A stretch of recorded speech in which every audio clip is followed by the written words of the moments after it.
I was disinvited from my mom's birthday because I didn't look attractive beside my sister's boyfriend there.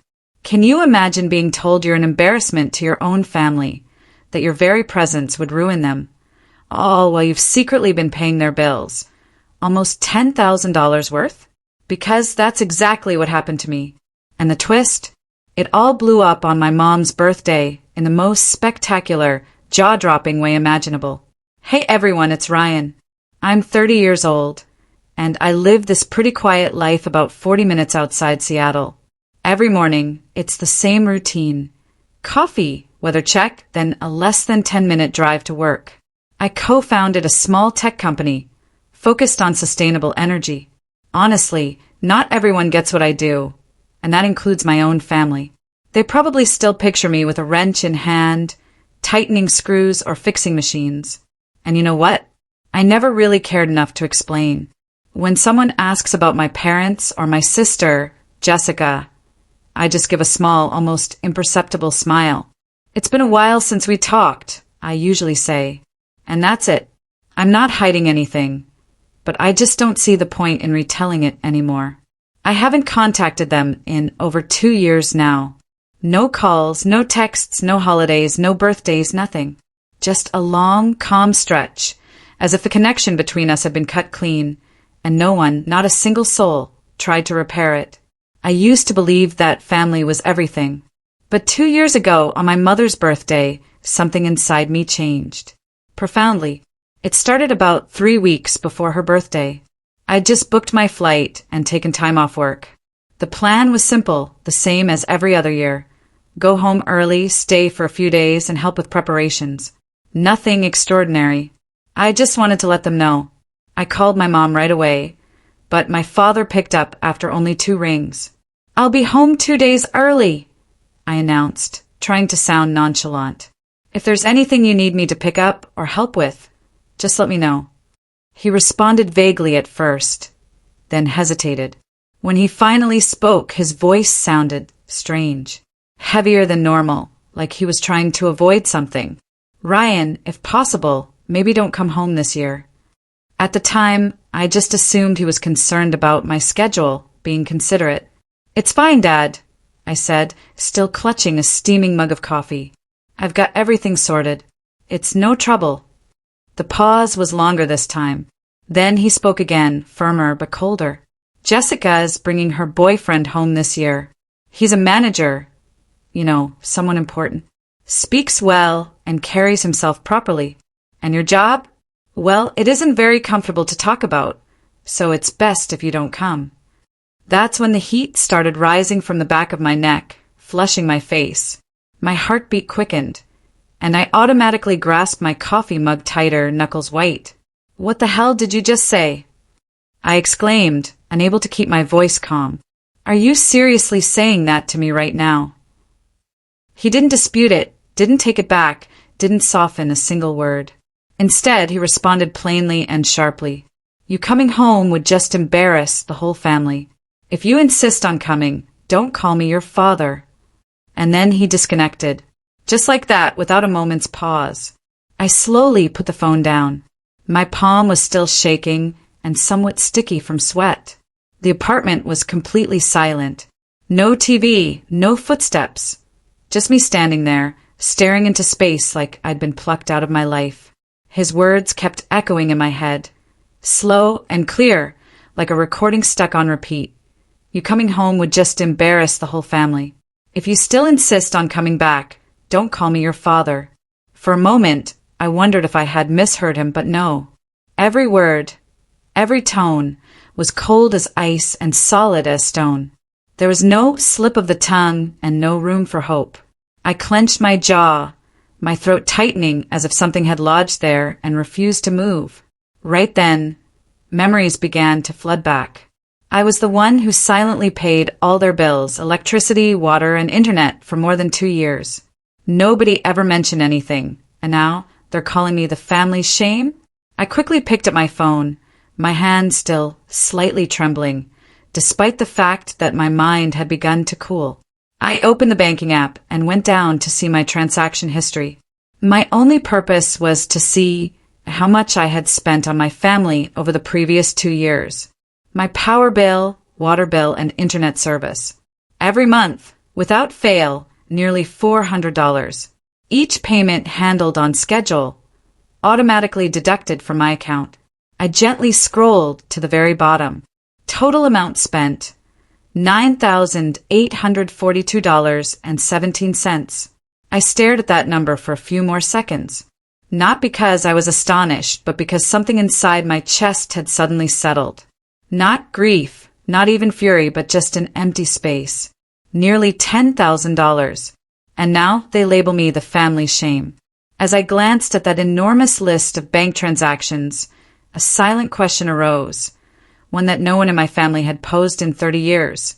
Has Jessica ever done as much for our parents as I have? It was not jealousy, and I was not looking for credit.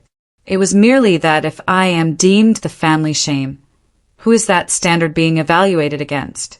I had paid approximately $10,000 in living expenses for them secretly, without asking for anything in return and without ever mentioning it. What about her? Has she ever had to make a sacrifice or beg for help? Or did she arrive, smile pretty, and make an impact in a lovely dress while holding a successful boyfriend? I was not asking to keep score. I was asking because, for the first time, I noticed that fairness was never considered in this household. I had grown accustomed to standing on the sidelines since I was a child. In family photos, I was frequently partially hidden behind someone else or captured at the edge of the frame. I wasn't exactly gazing at the camera. Nobody ever told me to step aside, but I always did. Jessica was at the center of every important event in our family, from birthdays and graduations to her breakups. There was always a reason for everyone to band together, console, and celebrate her. I can't recall the last time somebody inquired if I was okay. Jessica is 2 years older than me, but the difference between us was never about age.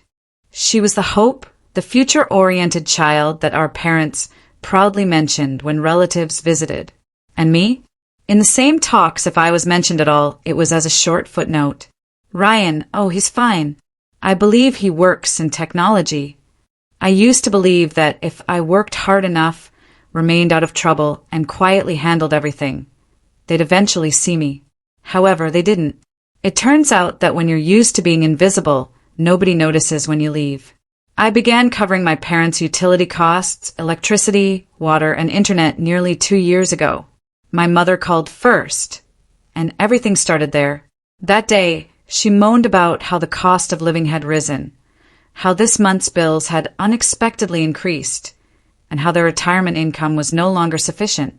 Then, gently and hesitantly, she said, "If you could help us even a little, it would mean a lot." I agreed. At the time, I assumed it would be only a few months until things settled down. However, the months that followed looked precisely like the previous one. Nobody mentioned terminating it, and there was no backup plan. Every now and then I'd ask, "Is Jessica helping out at all, Mom?" She'd always evade the topic. Sometimes she'd say, "Just help us this month. Your sister will pitch in next time." Other times, "Your sister's covering Dad's medical stuff." That's not easy either. I heard those lines so many times, I could recite them by heart. And I just smiled and let it go every time because I knew none of it was true. So, I kept sending the money, nearly $400 per month, reliably and quietly without complaint. Nobody mentioned it. It wasn't that I didn't care. It was simply that I felt it was the correct thing to do. I used to think that if I was quiet and responsible enough, they would notice. But today, after everything, they look at me and say, "I'm the family shame." After a time, everything around me was silent, and I just sat there, paralyzed on the couch. I still had my phone in my hand. I wasn't angry or heartbroken anymore. There was only one clear emotion sitting in my chest. Something like, "That's enough." Following that, I opened my banking app. I scrolled down to the automatic payment section where I had set up monthly transfers to cover my parents' expenses for power, water, and internet. I tapped into each one by one and canceled them without hesitation. I did it softly, not to avenge myself, but to preserve the one thing I still had, a semblance of self-esteem, the only thing they hadn't taken away from me. About a week later, I received the first message from my mother in the same soothing tone she always used. There was no mention of what had happened, nor was there an apology. I just got a notice that the internet bill is due. Can you take care of it? I read the message, glanced at the screen for a time, and then placed the phone down without responding. Not because I was attempting to make a statement, but because, after all, the first thing they thought to say was a request. Pay the internet bill. There was no, "Are you okay?" or even a basic, "Can we talk?" So I remained silent, and that silence to me said everything. 2 weeks later, my father called. The phone rang a few times before stopping. I didn't respond. A few minutes later, he left a voicemail. His tone was sharp and impatient, as it usually had been. The power company called. This month's bill hasn't been paid. What's going on? There was no worry, no mention of what he said the day I called to say I'd be home for Mom's birthday. I listened to the message, then turned off the screen and placed the phone face down on the table. And just like that, I remained silent until my mother's birthday. My mother's birthday was around 3 weeks after my father advised me not to come home. The party went on as normal, with her favorite roasted chicken, cake from her favorite bakery, and a few close relatives gathering around the dinner table. Except for me, everything had been meticulously planned and executed. That afternoon, at precisely 4 p.m., I was sitting in my living room with a cup of coffee that had long since gone cold when my phone chimed. It was my mother calling. I gazed at her name on the screen for a few seconds before putting the phone down. I didn't respond, didn't even think twice. My dad called a few minutes later, followed by Jessica. 3 calls in less than 10 minutes. I let them all go. There was no curiosity, no urge to reply. I stayed where I was, leaning lightly against the back of the chair, my gaze fixed on the fogged-up glass. The sky outside was a drab gray. No rain, but cold in that silent, creeping manner that suggests winter has just brushed up against your threshold. The communications began to arrive approximately 10 minutes later. Mom was first. "Ryan, the power has been turned off. The entire house is dark. Please pay the bill." I picked up the phone and read her message in silence. There was no anger or surprise, just a calm hollowness creeping through my chest, the type you get when you've spent years caring for a family and you're the only one left to bear the burden. Then my father said, "No water. We can't cook. Handle it now." Following that, Jessica replied, "Internet's down. Guests are arriving. Please fix this urgently." I looked at the clock. 5:12 p.m. I remembered clearly. I canceled all automatic payments exactly 3 weeks ago, immediately after my father informed me that if I insisted on coming home, I should never call him Dad again. And now, in the midst of the birthday party they had instructed me not to attend, everything began to shut down. Power, water, and the internet. Each one vanished just when they needed it most. I didn't text back or call. I didn't feel the need to explain. I merely sat there, carefully rotating the cold coffee cup in my hands, my eyes still fixed on the window, as if seeing past all I could see. And in that moment, I realized they weren't phoning because they missed me. They were calling because there was no one left to shoulder there. Wait. Around 6 p.m., my phone began buzzing again, this time nonstop. Yet, it wasn't my parents or Jessica anymore. It was the relatives who only visit on holidays yet feel entitled to pass judgment. The communications arrived in waves. Some people labeled me disrespectful. One remarked openly, "You embarrassed your mother in front of the whole family." Another, more subtle but just as devastating, said, "Your sister was right. People like you shouldn't show up on a happy day." I read through each message without responding. Not because quiet implied agreement, but because I'd grown tired of explaining myself to people who always chose the louder throng above what was right. I was about to put down the phone when the screen lit up again. Aunt Lauren. She was the only family member who still trusted me.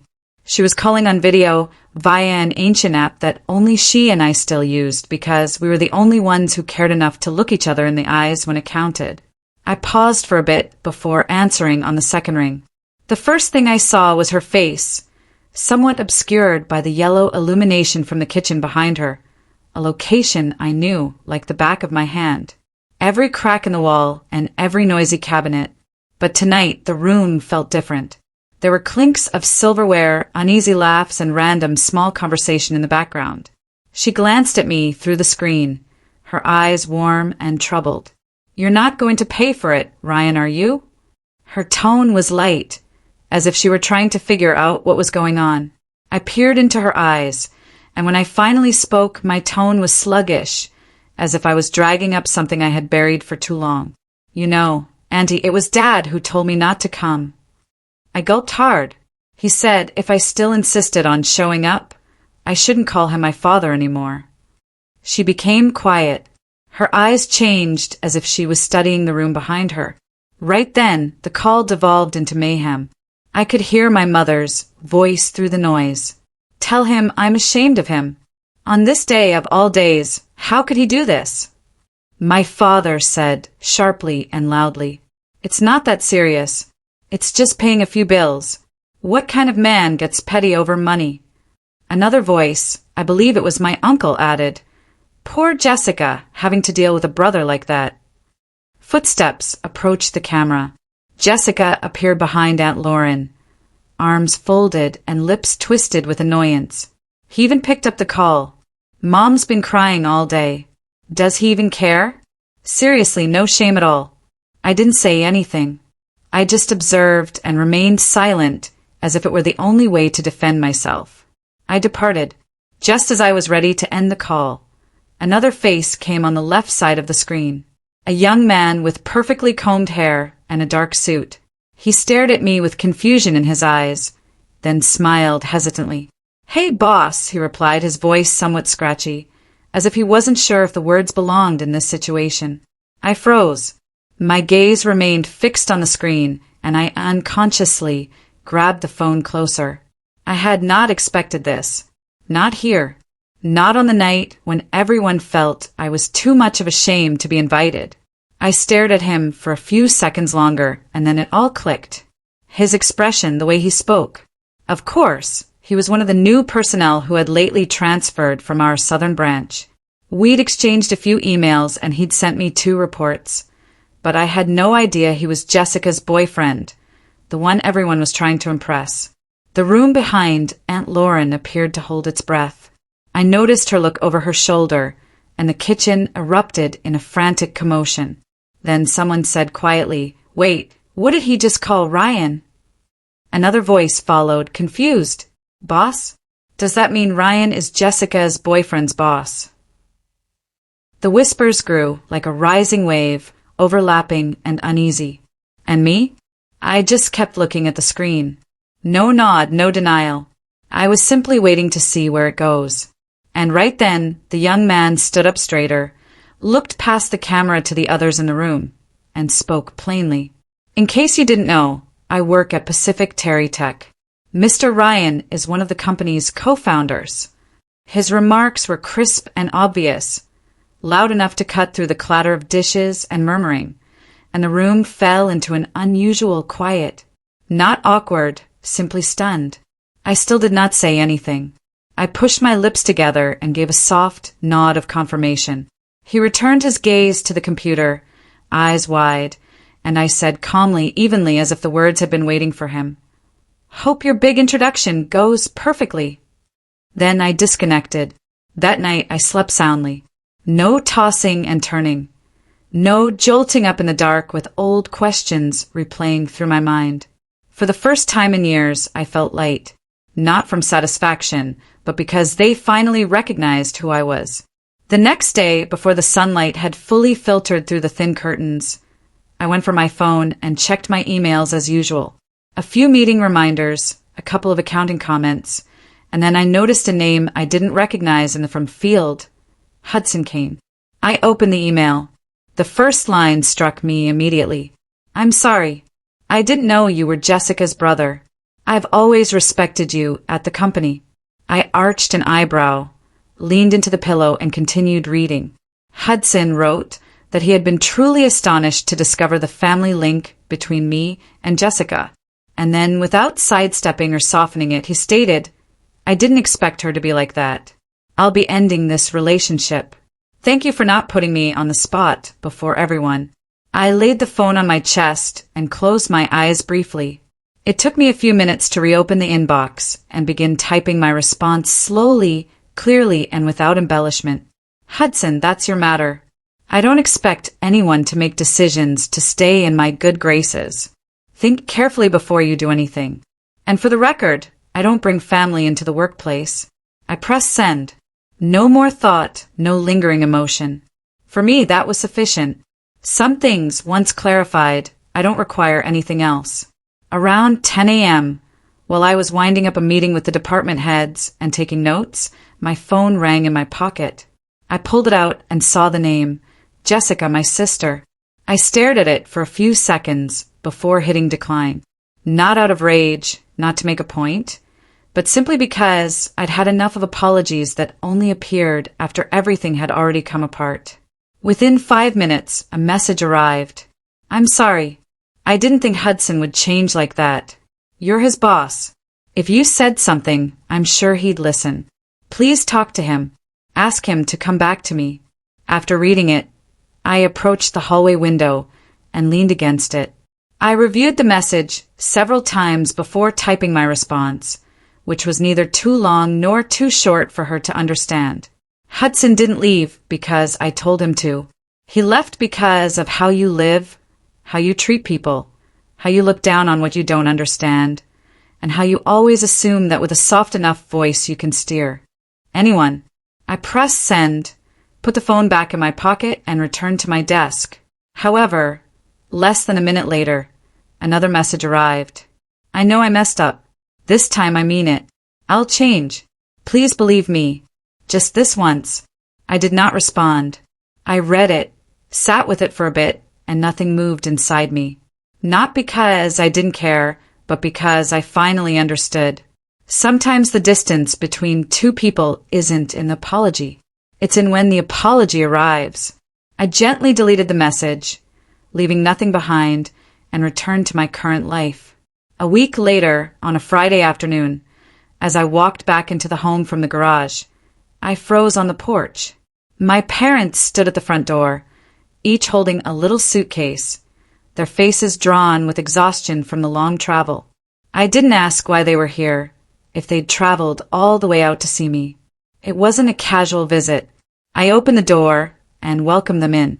No tension, no forced politeness, just a simple choice. I didn't want to have that conversation outside where the wind was picking up on the porch. We sat in the living room and the tea on the table was still steaming. My father talked first. He apologized in a quieter tone than normal. My mother added to it, saying they'd thought things through.